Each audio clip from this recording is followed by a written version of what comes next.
recording. Um, and we're recording. So, hi, All Liz. right. Hello, Eric. How are you? Good, good, good. It's really funny, when you're like preparing for the show and Mm-hmm. you're getting there. I just love it. And um, I just want our listeners and viewers, you know, um, to see our new jingle, Yes, to hear our new jingle, it's really cool. to hear our new jingle. Yeah. Um, and actually, Russell Nelson is going to be on our show. That's a premiere. So let's listen to it. All right.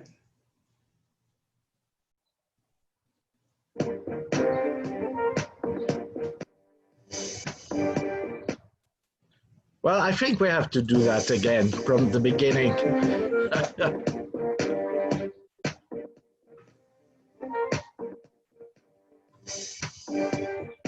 I think it's actually a pretty catchy tune. Oh, yeah, And absolutely.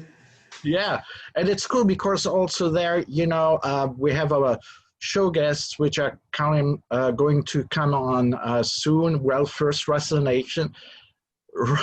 Nelson, the jazz musician and composer.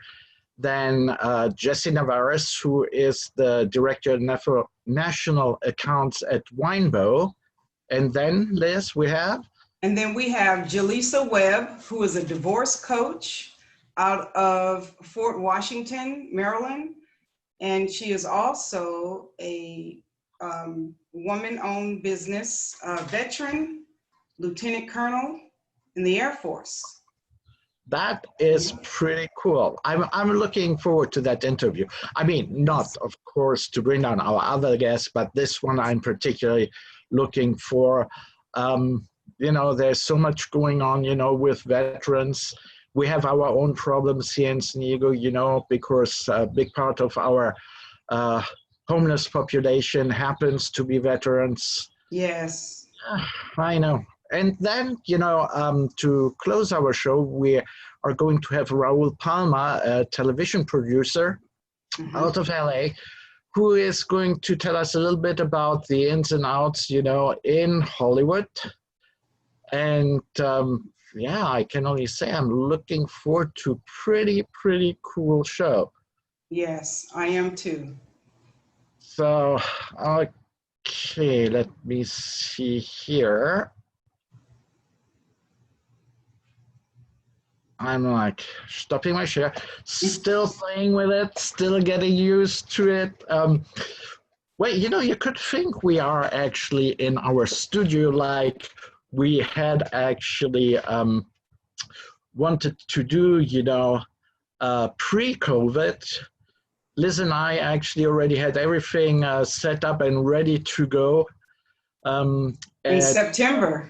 In September, yeah, at Lizz Real Estate, which Lizz Real Estate Group, which I work for, when I don't do the show. And they were so gracious.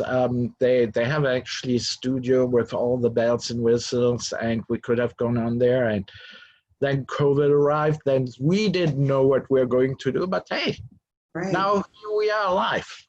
Right, making the most of it. Making the most of it. So anyhow, in a couple of minutes, we're going to have Russell Nelson coming on. And these days it's not easy being a working musician. So I'm really curious what take he's going to give us there.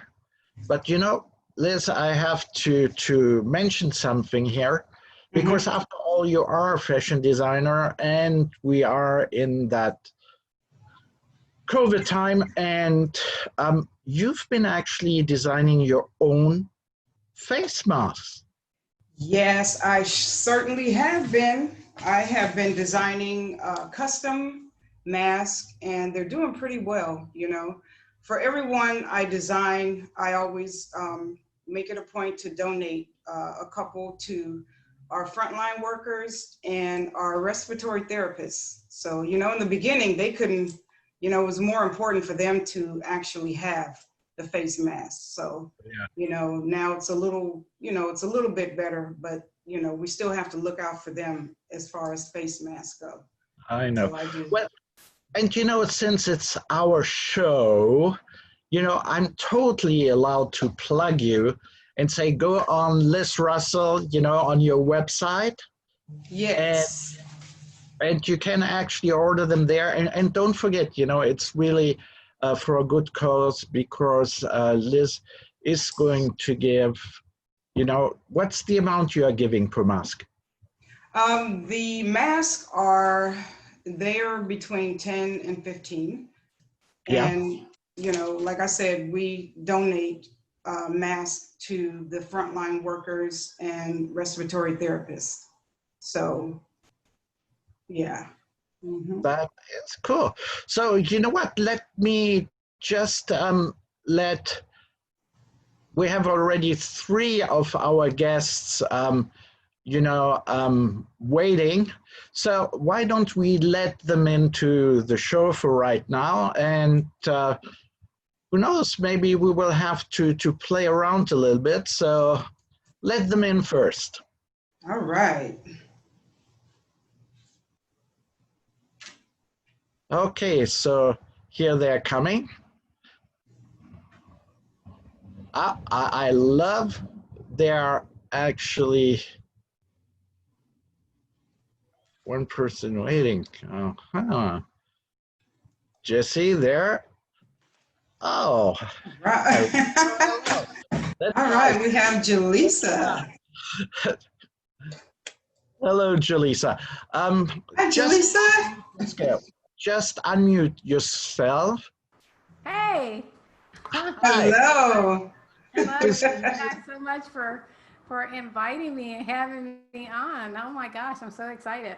Absolutely. We are honored that you're here. Oh, thank you. Yeah. Do you notice anything in the background, Liz? Nice, nice. Looks like a halo. Oh, wow, yes. Okay. That is good. All right. And we have also on our Raul, not straight out of Hollywood, but definitely from LA. And I see Raul. in with his iPhone. Hi guys, how are you? Oh, wonderful. How about yourself? I'm doing great. Thank you. All right. Happy to be here. And we're happy to have you too. That is wonderful. Well, we might have to shovel things around a little bit. Our first guest, Russell,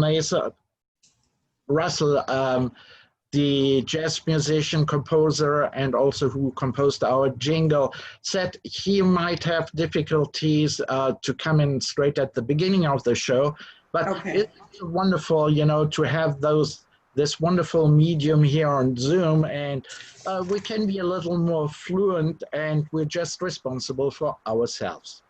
Exactly. So, Jesse, are you ready to pick up? Okay, so he dropped off the call, and I guess he will come back later, but that's not a problem. So you know what, Jolisa? Why don't we throw the ball to you first? I mean, please let's make the introduction. Okay, most definitely. So today we have my very good friend, Jolisa Webb, who is a divorce coach and a retired veteran of the U.S. Air Force, Lieutenant Colonel of 30 years. And she just started her own company called Beauty in the Midst. And we would love to know and hear a little bit about your company and what you're doing today, Jolisa. Oh, okay. Well, thank you so much, Liz and Eric. And again, congratulations on your show. And thank you guys so much for allowing me this opportunity to talk about Beauty in the Midst LLC, which is my LLC. But I'm actually doing business right now as the divorce coach confidant. And so I just want to talk to you guys a little bit about how I got into divorce coaching. Um, Sadly, you know, the statistics for divorce in the United States continue to be less than desirable.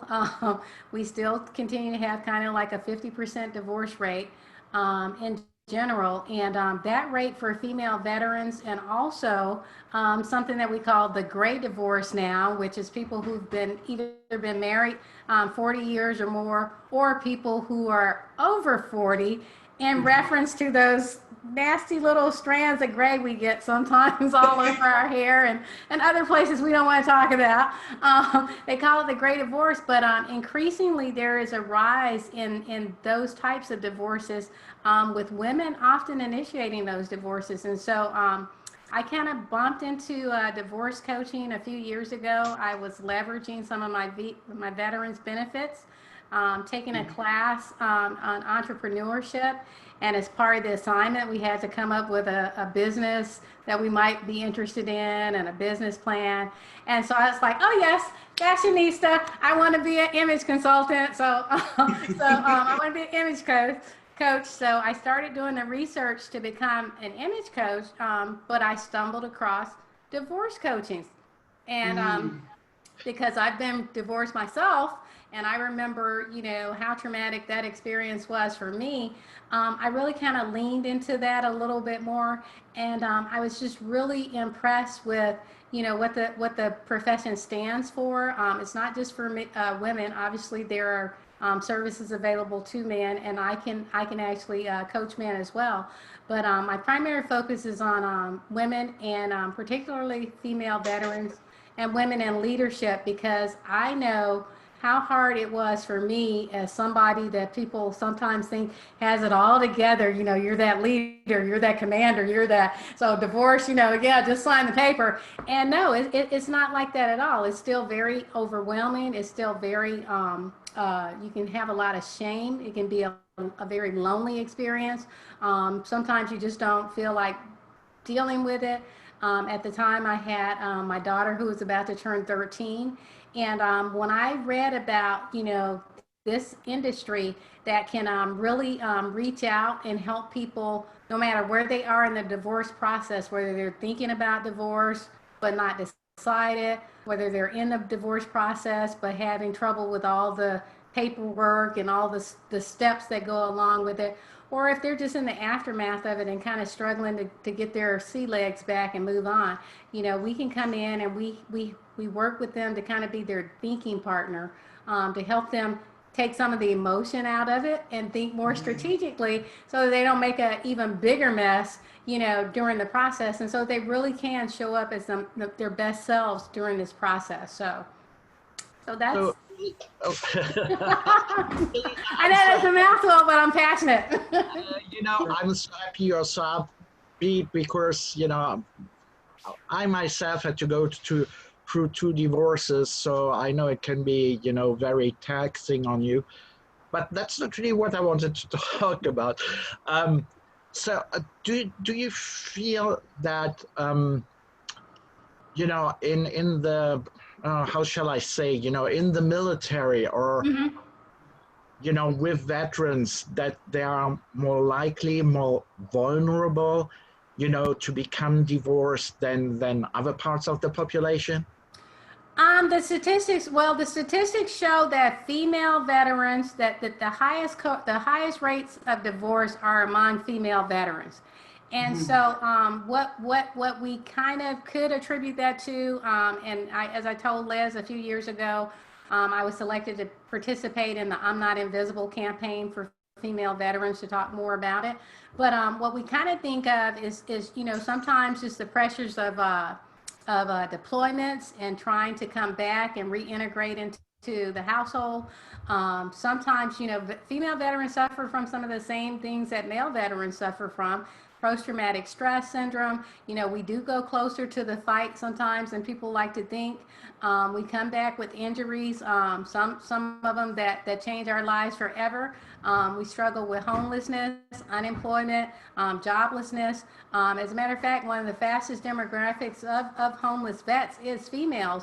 but a lot of this is not something that everybody knows. And so when you think about factors like that, yeah, you absolutely could potentially have a situation that kind of makes it where a lot of female veterans end up divorced. A lot of women who serve end up divorced and divorced with kids. So yes.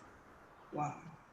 So are they, okay, that sounds like a layman's question, but are those female veterans actually then married to, you know, a male military, or are they married to someone who's civilian? Sometimes, like I myself was actually married to another military member. I was married twice too, and both times I was married to other military members. And yeah, a lot of times that is the situation where it's other military on military. Not really sure. Don't have a lot of studies to kind of Yeah. peel that back and figure out what could be causing that. But again, we have been involved, since 9/11. We continue to be places that people forget. I mean, the war has not stopped in many ways for some people, or just keeping the area stabilized. And so some people, my ex-husband was a KC-10 pilot, and he deployed. And even with that one deployment, sometimes that can put a stress on the relationship, particularly when you start having kids, or if you're thinking about promotions, or if we were both up at the Pentagon at the time, so very high pressure, very demanding kind of schedule. And it can be rough on a relationship. It really can. So I would not presume to talk about all female veterans, but statistically, there is some evidence that does show that a lot of military, married to military, do find themselves in that situation. Okay, I have another question, Jolisa. In the part of transitioning out of the military, can you give some advice to some females or males? Because I know that it is kind of hard for them, once they get ready to retire. Oh, what do I do? What's my next move? How soon should they start thinking about their next move and a career change? And how would that? Right. Well, one of the things I would tell people all along is, because eventually that day is just going to come, and so a lot of the things you do, take advantage of all the benefits that you have, available to you in terms of school, in terms of leadership opportunities.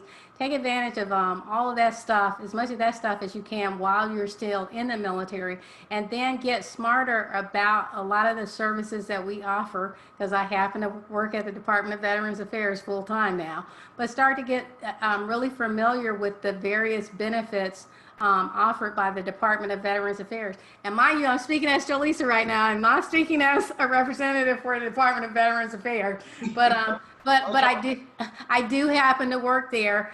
And yeah, take advantage, and I take advantage of the benefits too. I just happen to be one of the lucky veterans that came out with most of my everything pretty much still working. I do have some hidden things that people don't know about, as most of us do. But take advantage of that and learn, and don't be afraid to reach out. And the Department of Veterans Affairs has made so much stuff automated, and they have counselors, career programs that can help you. Like I said, part of the reason I got started with divorce coaching is because I was taking advantage of some of my veterans benefits, the post 9/11 GI Bill.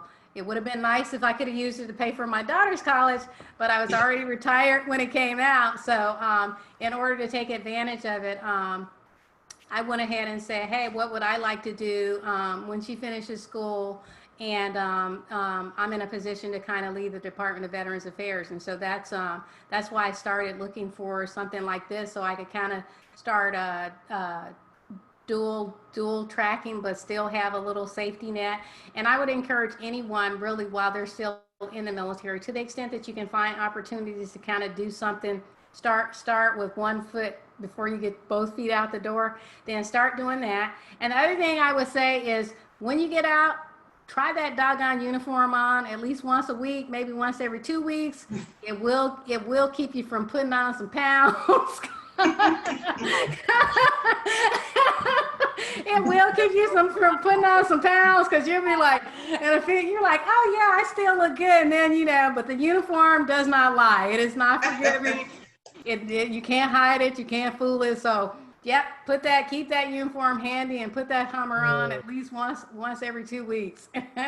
Well, that is great, Jolisa. I love that tip. But before we move on, could you just tell us where best for people to find you on the internet? Yes, my website is Divorce Coach Confidant. That's CONFIDANTE, because I love France sometimes. I love to travel. So, and I want to speak I was born in Germany, but I would love to learn how to speak French. So that was just my little way of getting that in there. But it's Divorce Coach Confidant. And the reason I use the confidant is because as a coach, I am here for one person, and that is that person who is going through the divorce. I am, your friends and your family, bless their hearts, because I'm a Southern girl, so bless their hearts. They'll want to listen, but they will get tired sometimes. And sometimes they will give you advice that is not necessarily that's a little bit more biased. So, as your confidant, not only am I there to focus on you and help you make better decisions, but I'm also unbiased and neutral. So ultimately, it's about what you think is reflective of your best self. How do you want to show up in this? How do you want to honor yourself when you finish that? When you get through this. I have a coach over here on the sideline who's giving me cues. So she said, make sure I'm also on Instagram at Divorce Coach Confidant, and I'm on Facebook at Divorce Coach Confidant. So either of those mediums work. And, if you go onto my website in particular, you can look at my services, and we can do a 30-minute discovery session with you. Just like I said, no matter where you are in the process, I'm available to help. And, this is just not something any of us really thinks about when nobody gets married and starts thinking about divorce. I mean, it's not just, prenup aside, none of us has, hey, just in case I have a divorce. But at the same time, a lot of people kind of approach divorce the same way they approach marriage. And by that, I mean, some people put more emphasis on the wedding than they do on the marriage. And they don't think about planning for the actual marriage, because if they did, people like me wouldn't exist. So we want to learn from our marriage mistakes. If we find ourselves in a situation where we're about to go through a divorce and we want to get help. And as a former Air Force, retired Air Force person, I like to be the wings. I want to be the wings to help people navigate the gray clouds of divorce in a way that honors their truth and the beauty that lies within them, because Liz knows I am a girly girl, and we are going to do this in a way that you don't have to look like what you've been through on the other side of it. So right.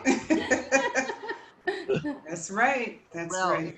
Jolisa, thank you so much. Thank you so much for having me. Thank you, Jolisa. And please feel free to stay. I am going to stay around. Okay. All right. A glass of wine, and I'm going to take that as an introduction to introduce you to Jesse Nevarez, and he is the director of national accounts of Winebow. So I let him explain what that actually means, and then you already saw us, raising the glass because Jesse was so nice and brought us a wine that we are currently tasting. And there we go. And he's going to actually talk about it. And then when it's time, I'm just going to pull up the website of wine.com so people can see where to find the wine. So Jesse, to you. Thank you, Eric. So Winebow is a national importer, and we're also a wholesaler. So we import wines from pretty much all winemaking producing countries, all the big ones, you know, Italy, Southern Hemisphere wines, and so forth. So I work for the import division. Our wholesale, we're a wholesaler in 20 markets, primarily on the East Coast, but we are a wholesaler in California and in Washington. Being the national accounts manager, I basically handle national accounts on the off sale. So we're talking about retail. We have a team that also calls on national on sale accounts, hotels and restaurants and so forth. So what do I do? I represent our entire portfolio. We import over 1,000 different wines, 200 wineries. And we try to, get some distribution. The one that Eric just put up, for example, is the one that I want to talk about today, because I'm thinking that being the Eric and Lizz show and starting here in San Diego, maybe the majority of your listeners are located locally in San Diego. And this is a wine that will soon be going into Costco. So we're drinking a Chardonnay today, but like I said earlier, we pretty much sell to all major retailers in the US. That's what I do. What I really do on a day-to-day basis is, I don't know what, is that I curate programs for the various retailers. This one's going to Costco. One of our biggest retailers, especially now with the COVID-19, is wine.com, which there you go. You're putting up their website as we speak. Wine.com carries the tail of our portfolio. One thing that I will say to most wine drinkers is when you are drinking imports, there's a lot of different imports out there, and it's very important to know your importer, because they've done the hard work. They're the ones that go out and source an item like you have up on the screen here, El Enemigo Chardonnay. This is a high quality Chardonnay from Argentina that, a lot of people probably wouldn't pick up unless I'm sitting here talking to you about it and telling you that, for the money, it's a great value. Well, I do have to say it's a very, very nice Chardonnay. Yeah. And luckily, I've got connections because apparently it's currently unavailable. So that's funny that you do that. So I will let you know that right now during this pandemic, wine.com, for example, once the lockdown happened, they got so busy that they actually, to give you a little insight, and that's one thing that I do for people that know me, is I can give you a little insight into how retailers operate. Wine.com, for example, they see a huge spike in November, December for the holidays because they sell a lot of gift packs on their websites.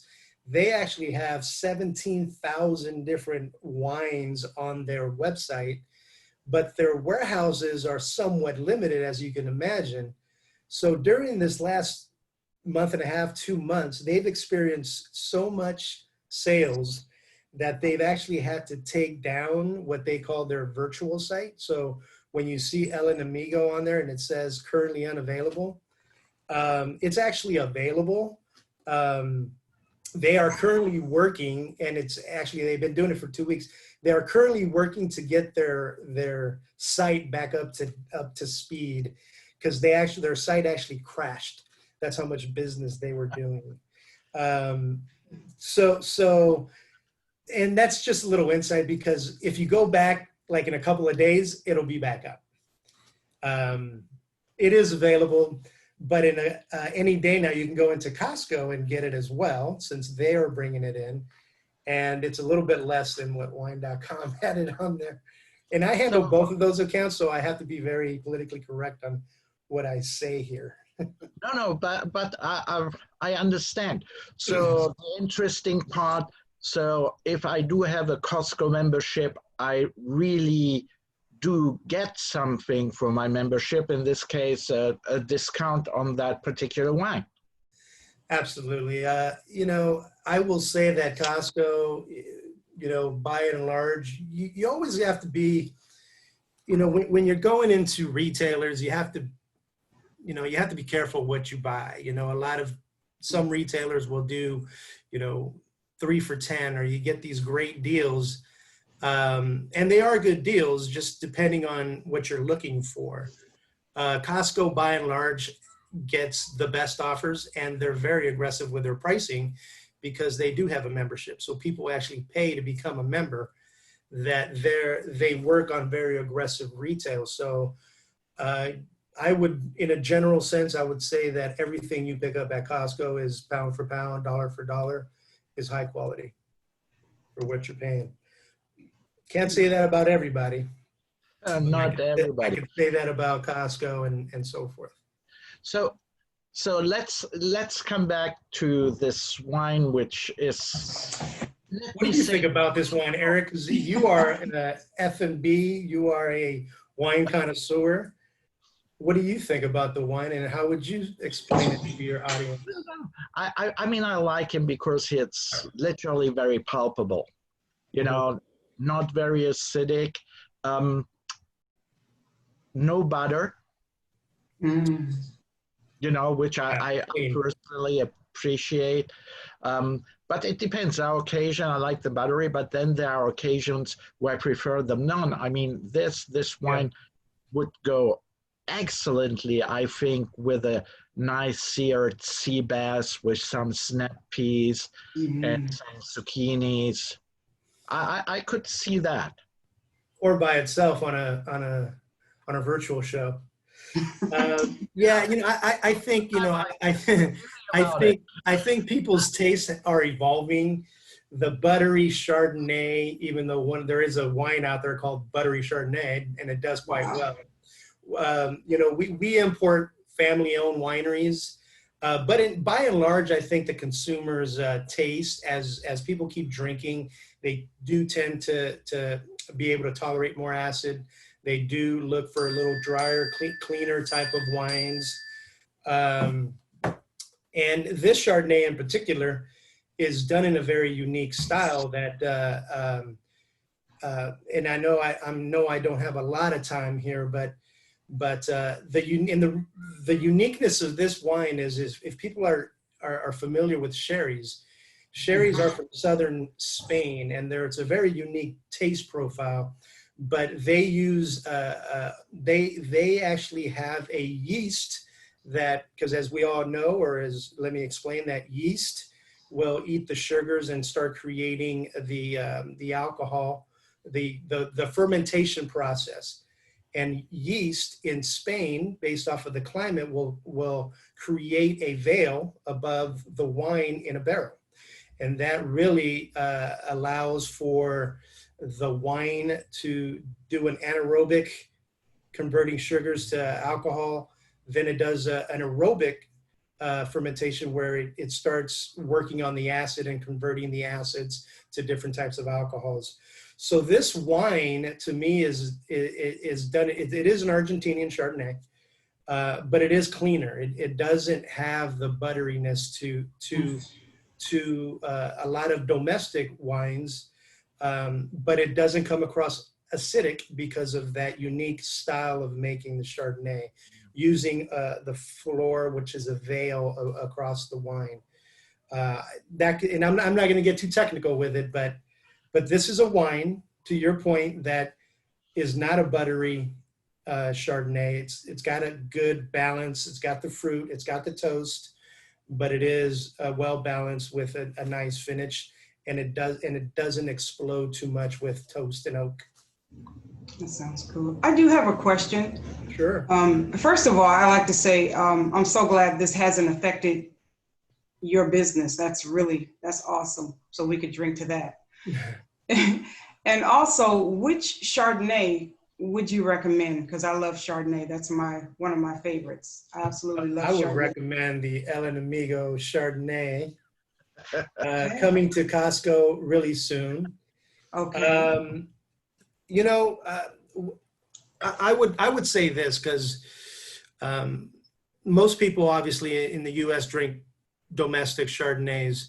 If I'm gonna, and I import, I just deal with imported wines, but A general rule for me is if you like Chardonnays, then you're going to get a different style depending on where you shop. So for me personally, if I'm going to drink a Chardonnay, I'm going to drink a Chardonnay, or I'm going to lean towards Santa Barbara because it's a cooler climate.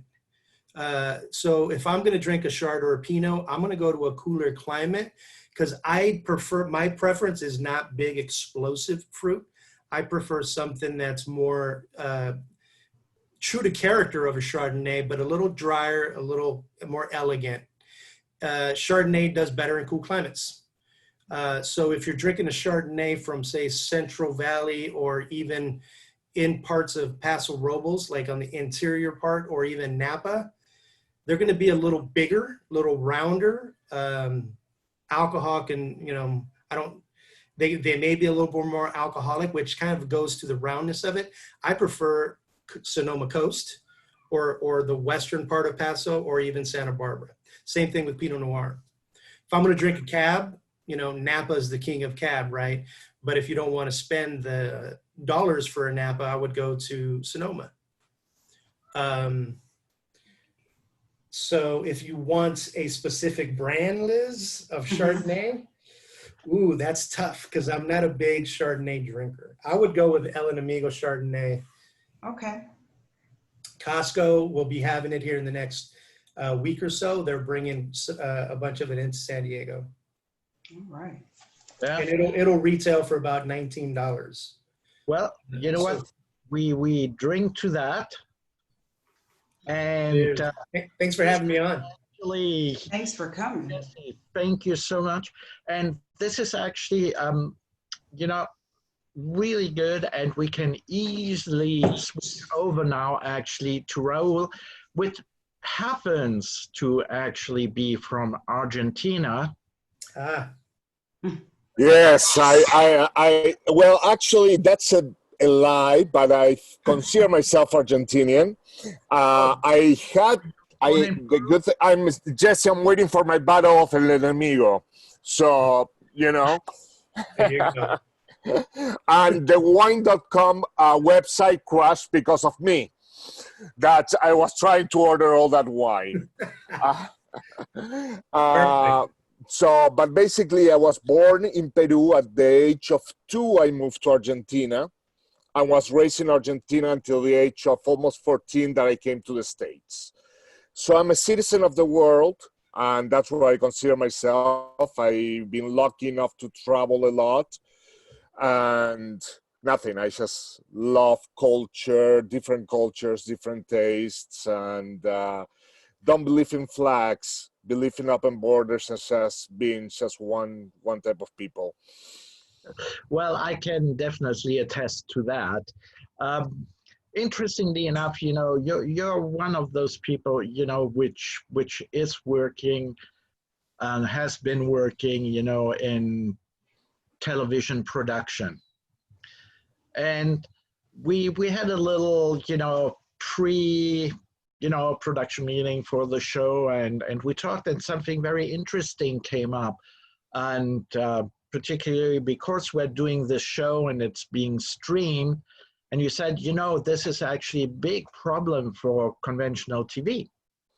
Oh, yes, completely. I think that the viewing habits in the last 6 years have changed dramatically.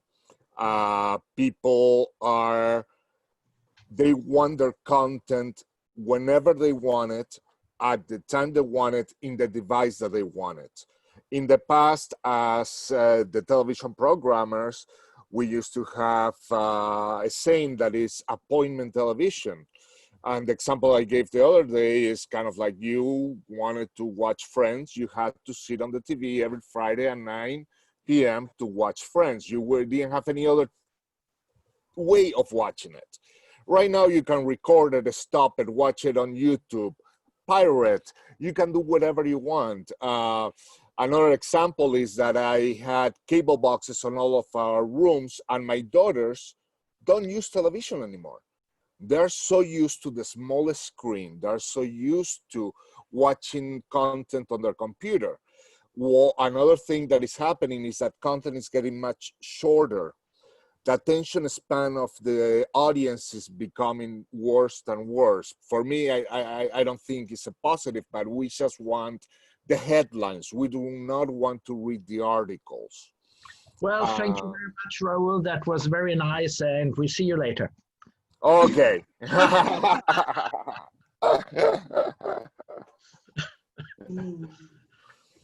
But let's talk about those headlines because,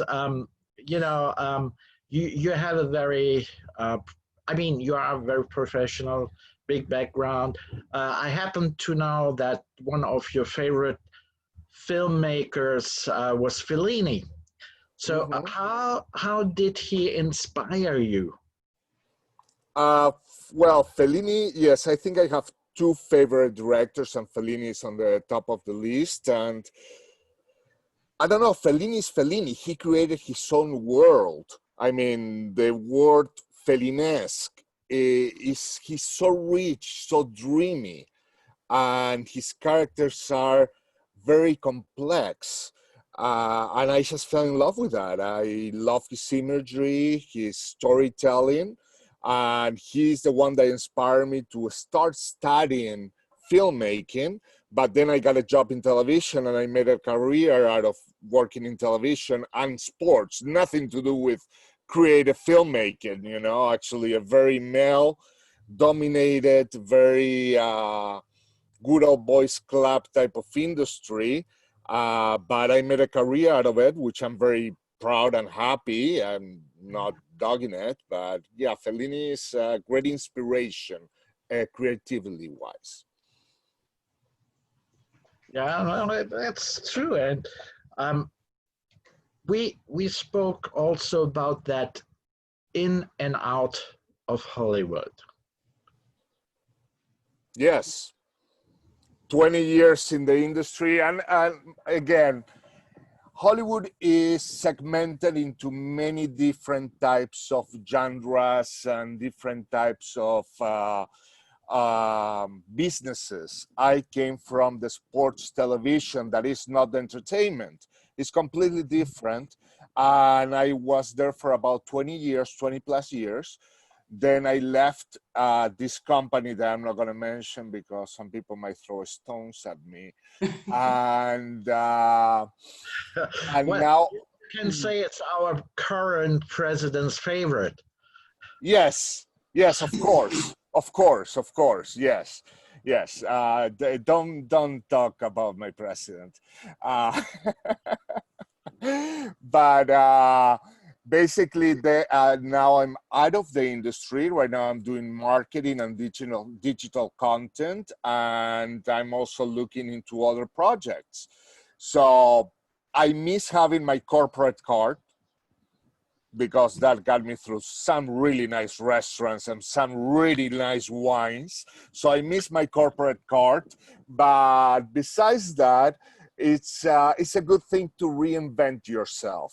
And it was very interesting what Jolisa was saying about being ready and getting prepared and trying to learn new things that you need to use in case if your current work situation changes.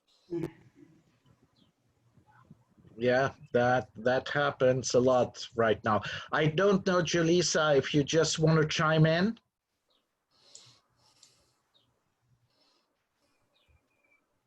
Oh, you just have to unmute yourself. No, no, that's exactly right.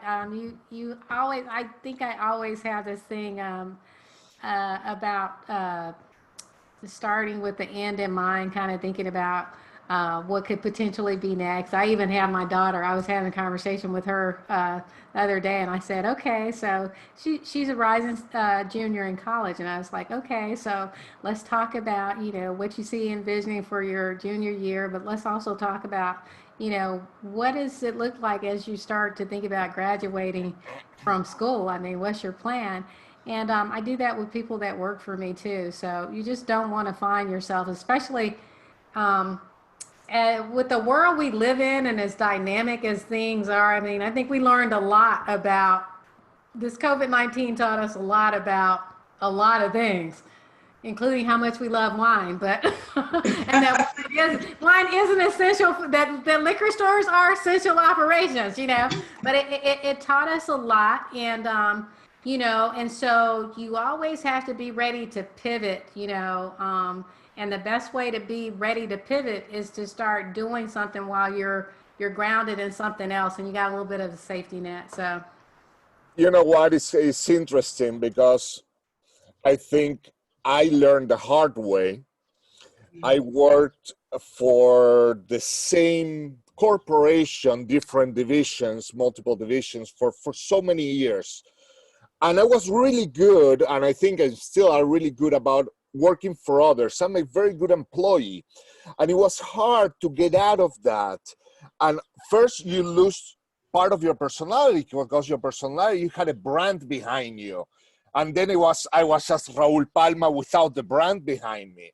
So it was a learning curve for me to reinvent myself and be able to pivot, like you were saying. You know, I knew it as a business rule that you have to constantly pivot in order to keep on growing. But at a personal level, was super hard for me to do that pivot, to relearn how to work for me and not for somebody else. And that is still a work in progress that I'm learning every single day, that I have to work for myself, and it's not about a corporation. At the end of the day, I know it's a fact. A corporation, you are a number on a P&L, and that's it. Yeah, I think we can attest to that, and we are all here already also at a certain age where we went through certain experiences which, you know, the youngins haven't gone through yet, and there's nothing we can do to prevent them, even if we can give them the good advice. Don't do it. Hey, guess what? That's how I listened to my parents. Don't do it. And I went, haha, for sure. Now I'm doing it. So I always push the red button. I always push the red button every single time. Don't do it. I will go for it. Right. Liz, So, Raul, you can say something to that too. yeah, so I actually have a question for you, Raul. Yes. So what can we look forward to seeing you in next? And what are your, what are your thoughts about, you're saying being independent for yourself? What are some of the things that you're going to be doing that we can look forward to seeing? Okay. First of all, going to Costco and getting some of that wine. That's going to be the first thing that I'm going to be doing. That's for sure. Got my masks and my gloves. I have a few projects I'm working on, and Eric knows that I'm still reinventing myself after leaving the corporate world. I do have a digital sports content platform that I'm working on with some people. So that is still where we're in the process of in order to make this happen. Another thing, like we discussed, it would be a gastronomy project. I would love to have my own a small Peruvian food restaurant that will have it's not a mom and pop shop, it will be a little more high end, and to bring that Peruvian cuisine to Southern California. Well, that's awesome. Yeah. I think that's not a bad idea, and I'll be there. Me too. That's what I was saying. That sounds yummy. Once a year. Especially you're seeing small restaurants, since it's going to be only 50% capacity, you're going to be spot on from right there. There we go. Yes. I know it might not be the perfect time, but it's something that I like. I always say I love to eat, I love to drink, I love to have a good time, and I love to entertain and cater to people. Then you would need also some good music, and guess what? Russell Nelson just came on. Hello. All right. How you doing, everyone? Sorry, I'm trying to work different phones to attach to the meeting, and I finally got it on. So it's a pleasure to be here. Welcome. Here. Well, Wonderful. Liz, make the introduction. All right, so let me introduce to everyone. This is Russell Nelson. He is a native San Diegan, and he is a jazz artist, and he is on his third CD, and I actually have it here. His third CD called Secrets, and he did our jingle, which is amazing. It has a little bit of an orchestra tip to it, and he is just a phenomenal jazz artist. And so you could tell us a little bit about yourself, Russell. Okay. Well, thank you, Liz. It's a pleasure to be on the show. Yes, I am a native from San Diego, born and raised, and I started playing music at the age of 5. I joined a group playing R&B all over the world at the age of 18, and I was with them for 18 years. And so we got a chance to experience a lot of things from that perspective. I decided to start writing a jazz album in 2014, finished in 2015. Secrets was my first album that I wrote. I came out 2 years later with a CD called Chilling with R. Nelson. And last year I released my third album, which was Sincerely Russell Nelson. And I currently have about a little over 60 songs published. I'm pretty happy about that. But the main focus, the reason why I write my music is I really want to touch people. And it's unfortunate that we're going through what we're going through with the COVID-19 virus. So it would be a great opportunity for people to take a listen to Russell Nelson to ease their soul and their mind. All right. That's really great. So how would you describe the type of jazz you're playing? You know, there's a lot of jazz out there, but how would you describe your style? Well, it's more of easy listening jazz. It has a little R&B feel to it, but some of my songs do. It all depends on how I'm feeling at the moment to try to write a particular song. But it's easy listening. So if you want a glass of wine and you want to sit in front of the fireplace, or if you want to be at the beach or bar with the top down, you can just listen to a little Russell Nelson to ease your mind. All right. So what are some of the places that you played here in San Diego with your jazz? What are some of the places that you have played? Oh, okay. Well, speaking of that, that's a very good question. What I have done currently since I've written my music, I have done CD release parties at Humphreys and various places. Actually, I haven't played. A lot of people are saying, Russell, you need to get out there and play. Currently, what I'm doing at the moment, I'm more of a composer as putting the music together. Now, eventually, I do plan on acquiring some other musicians to work with me to put on a couple shows here and there. But my main focus has been to complete these albums that I've created, get them out there, market these songs to various places so people can get an idea of who Russell Nelson really is. All right. So is there a particular website that can actually go and buy those? I think you mentioned Amazon. Yes. I'm sorry to cut you off, but you can purchase my music on Amazon, iTunes, Spotify. You can go to YouTube and download all my songs. You can find them there. Sincerely, Russell Nelson is my latest album.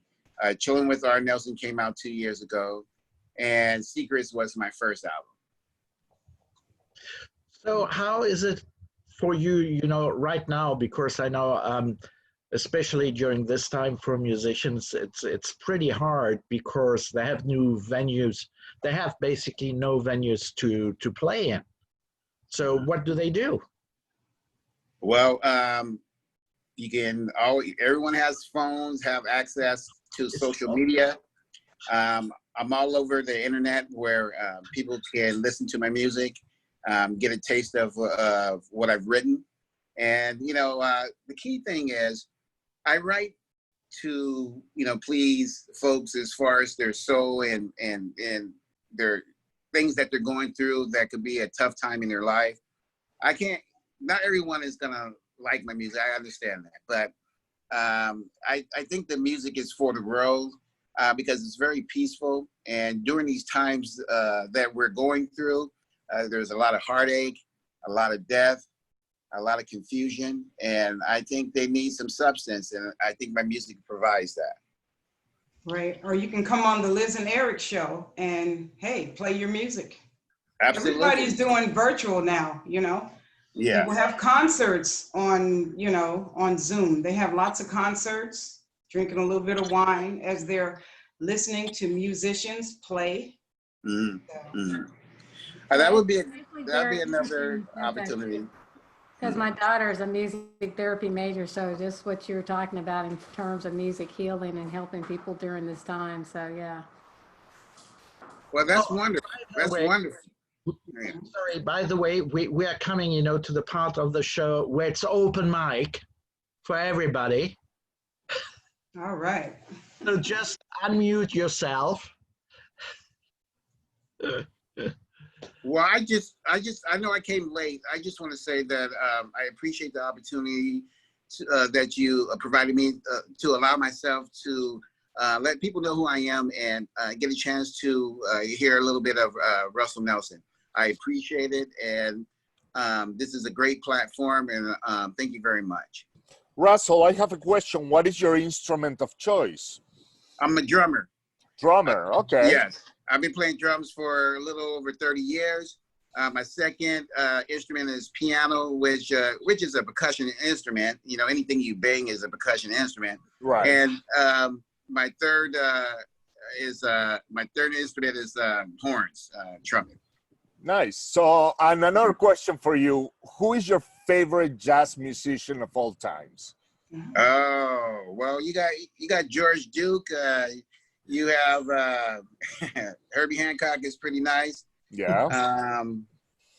It's a variety. It's funny. I listen to everything. I mean, I grew up listening. Be honest with you, I grew up listening to like Chicago, REO Speedwagon, the Funkadelics, Cameo. So it's a variety of people that have influenced my taste of music. I like Kenny G also. Yes, so it's a variety of musicians overall that have influenced me. That's kind of like asking me what's my favorite wine, right? It is true. It is true. It was a tricky question. It was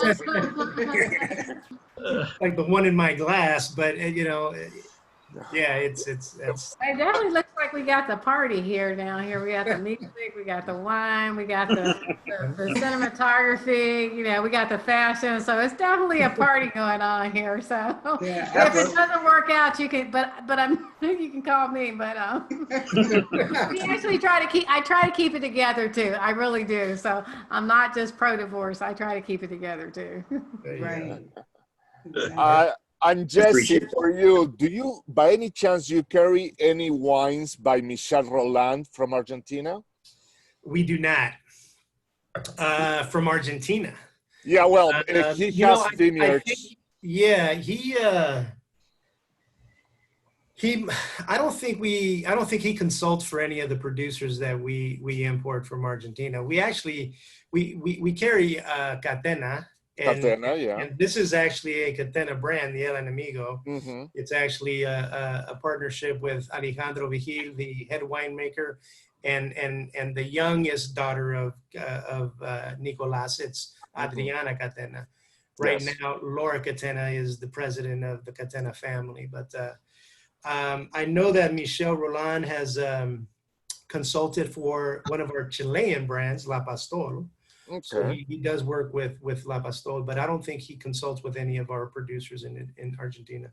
Okay, you gotta let me know if he ever, because I love his wine, I love his He's very delicate and very knowledgeable about making wines, and he's one of my favorite winemakers from Argentina. Well, he's French. So. He's definitely a top 3 consultant around the world, right? Yeah. He's probably #1 out of France, and then Alberto Antonini out of Italy, and Ricardo Cortarella are 2 of the big consultants out of Italy. Yeah. Yeah. That's just that. Just wanted to know. Too many. Too many. Well, Jolisa, since it's open mic, I thought, I take the opportunity. So you said you were born in Germany.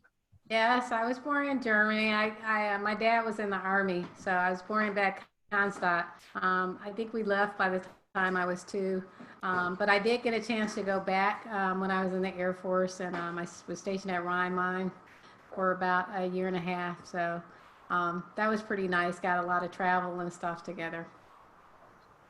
That's wonderful. Yes. And Liz and I actually met when I was stationed at Charleston. So Liz and I have been knowing each other 28 years. Yes. We met when we were still in high school. Exactly. Oh, guys. Well, I only can say thank you so much, to be on our show. It was a pleasure. And, well, I hope to meet you all again. And Liz, some final words?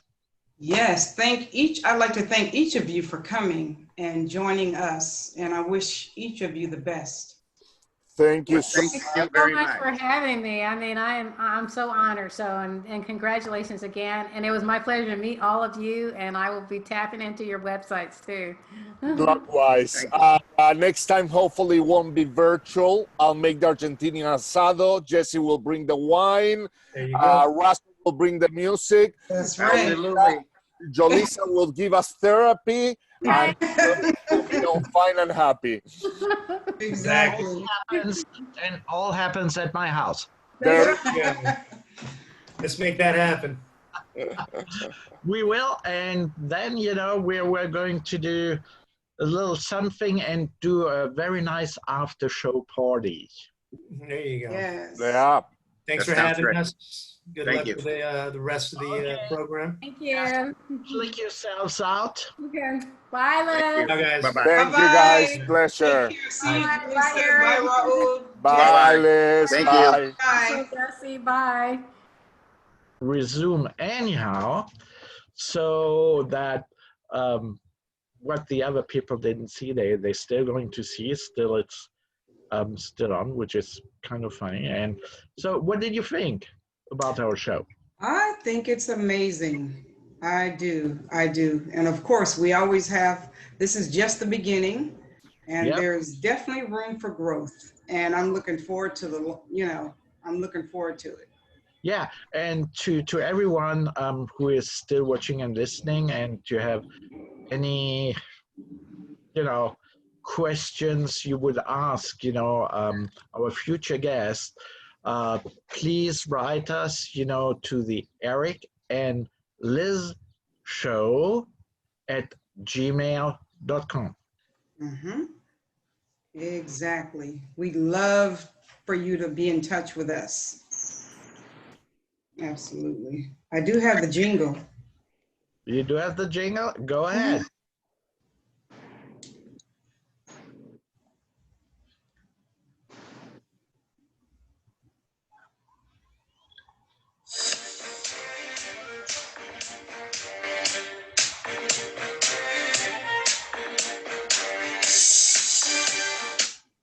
I'm loving it.